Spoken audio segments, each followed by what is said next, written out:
în Palermo. Asta e altimetru, barometru, cronometru, două dintre astea în cursuri de timp.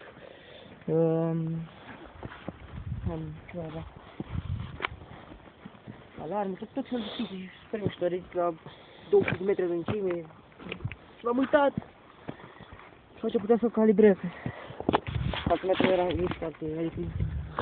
puteai calibra, da, și îl puteai folosi, da. L-am uitat! L-am uitat! Nu-i băgău ca aia, Ana. Sărarea o ia în dreapta.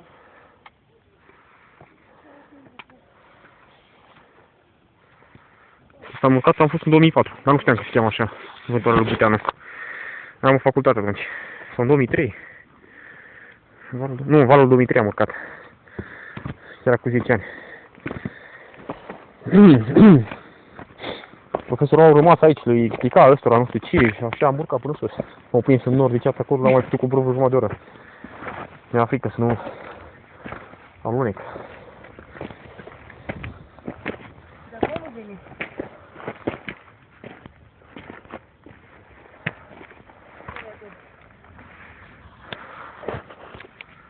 Deci pot? Bă, ce masivi, imensi.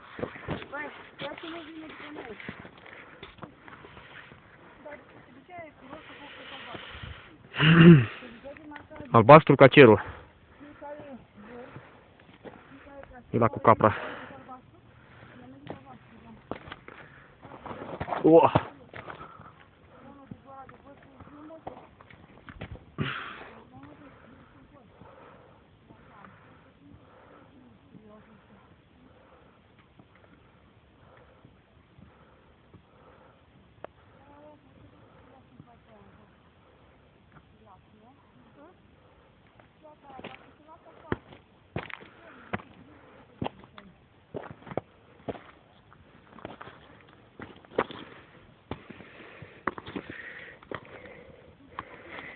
Hehehe.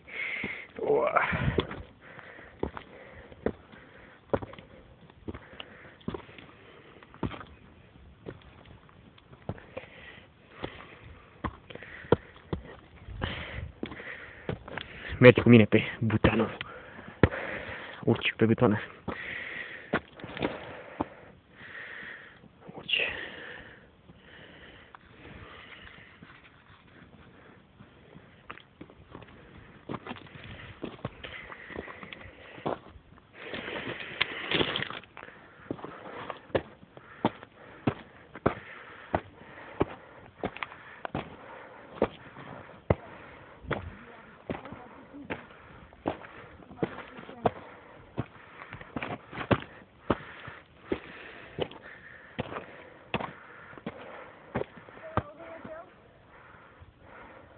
Putem?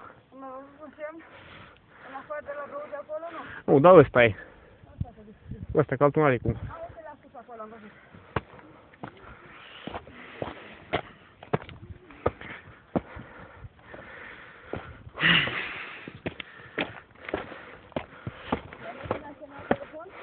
Nu știu, nu cred. Atât că mi-a uit telefonul. Băi, telefonul ăsta. Telefonii de o zi. Moș Crăciun. Hai n-o să de săptămână, băi. Da. Ce? Nu vine așa? N-am. A, băi, am și noi. Da? Da.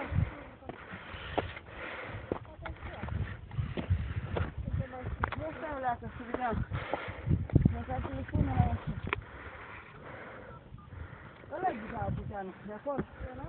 Da. Wow! Apoi na, m-am înșelat eu, înseamnă că Eu n-am terminat. nu am urcat. N-am să tu ai? Păi da, zi numărul. Acum. Nu cai cu eu.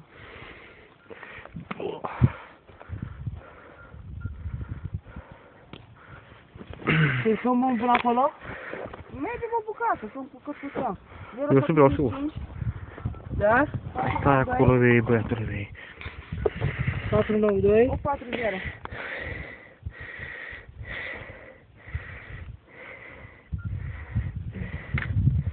Vânătoarea lui Buteanu.